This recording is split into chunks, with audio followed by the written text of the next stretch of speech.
Kung kayo po ay isang follower ko, sigurado po akong nakita na po ninyo ito sa aking live video. At sa mga hindi pa nakapollow dyan, please follow and share mga kalbularyo para naman updated po kayo sa mga upload videos ko. Kung kayo po ay isang car owner, mechanic, helper mechanic, automotive student, or on-job training individuals, auto technician, isali na din po natin ang mga standby para walay mahay. What? Paki-follow na lang po sa aking page kasi isa sa mga hangarin ko dito ay makapag-share ng kaalaman ko, especially sa industriya ng automotive. So ngayon po mga kaalbularyo, panoorin nyo ang buong video hanggang sa dulo para naman may kunting kaalaman po kayo nito. Alright, here we go.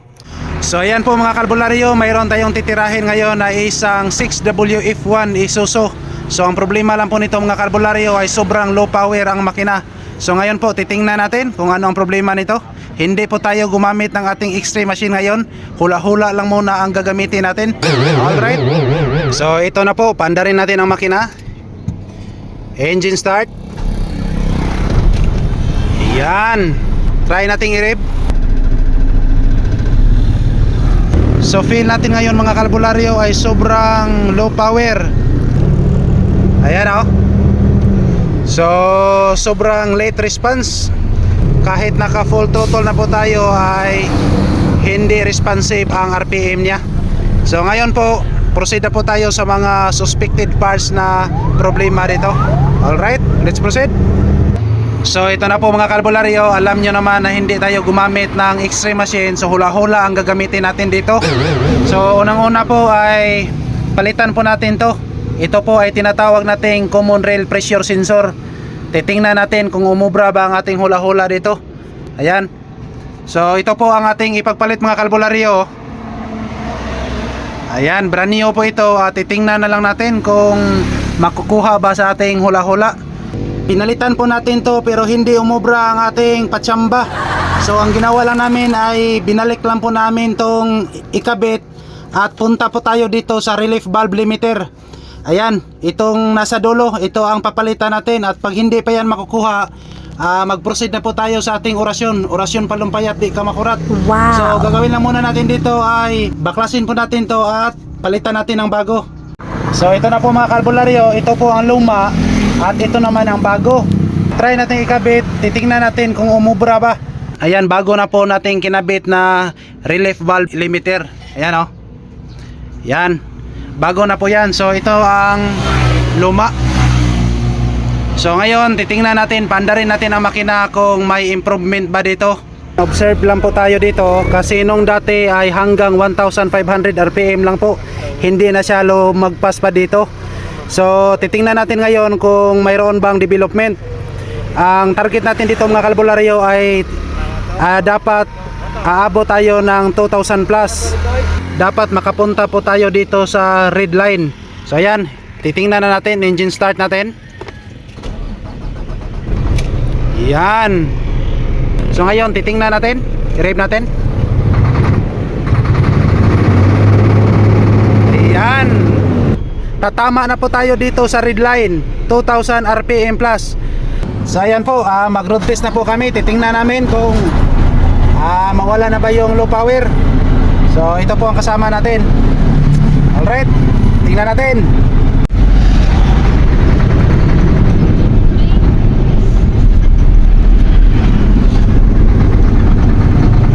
Kung napansin nyo ang andar ng makina, parang may magpalak-palak tulad ng fuel knock. What? Grabing usok no? Oo. Grabing usok. Injector yan sir.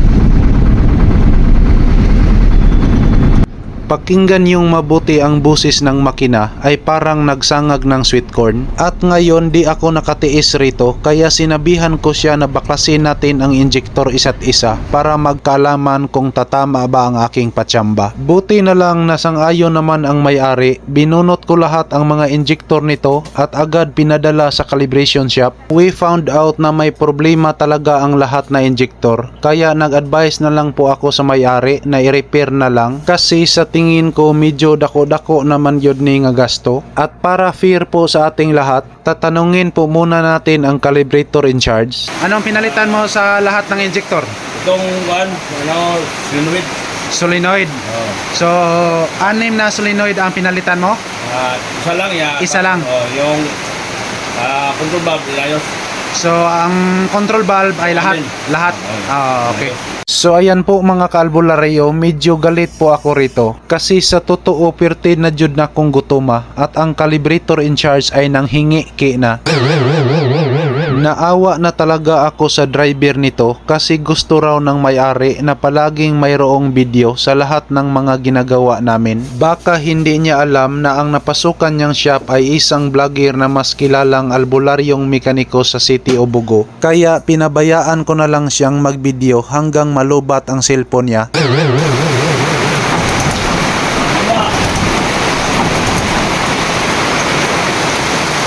Sir, okay na sir? Okay na? Okay na lahat? Okay. Bay, okay na bay? Ayos na. Ayos na. Fast forward na po tayo. Pagkatapos po naming naikabit ulit ang mga lahat na injectors, siniguro ko lang na walang grounded ang wirings nito o kaya mayroong malakas na kuryente na papasok sa injector harness. Kaya naisip kong i-1-on-1 check up, baka malintikan na naman ako sa may-ari nito. Sa kapwa ko mekaniko dyan, dapat ganito ang moves natin para iwas labad sa ulo.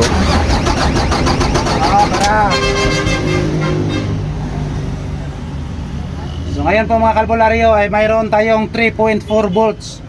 So papasok yung kuryente sa injector natin at sigurado tayong okay dito. So proceed po tayo sa ibang injector. On your way. Off. Number 4. On your way.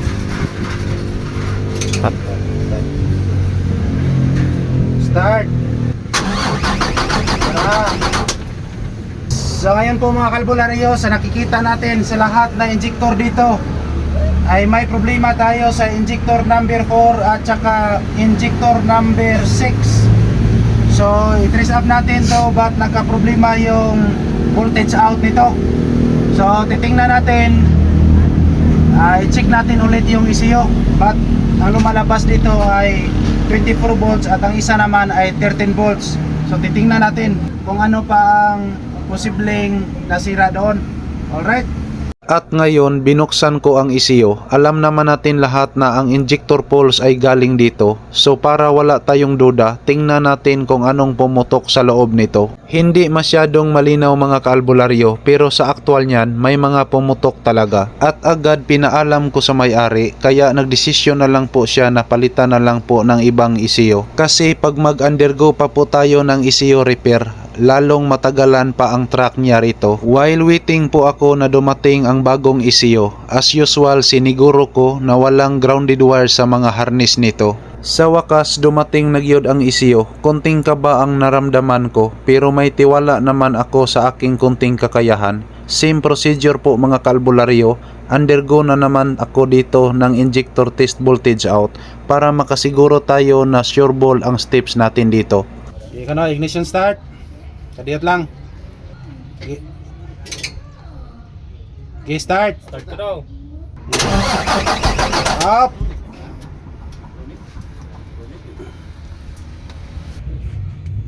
Ignition on. Start.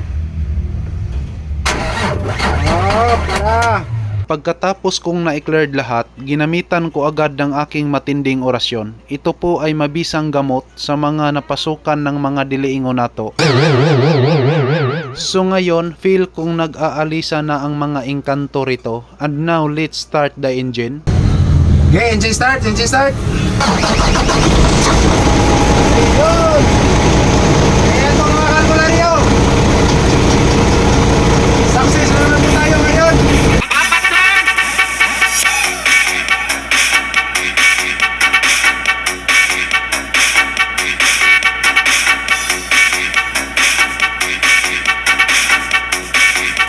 At ngayon, nag-road test na po kami rito. Tingnan na lang natin kung may problema pa ba ang makina. At syempre, sabay nating pakinggan ang storytelling ng driver. So ngayon sir, ano masasabi mo sir? Okay naman, matino naman na yung makina, walang low power. Unang-una, pino yung andar. Oo. Wala akong napapansin kung baga goods na siya. Goods na goods talaga. Yes sir. Okay, so maraming salamat po sir. So maraming salamat sa tiwala nyo sa amin. Alright, so ayan po mga kalbularyo. Maraming salamat din po sa inyo lahat. As always, to God be all the glory. Maraming salamat po. Babo!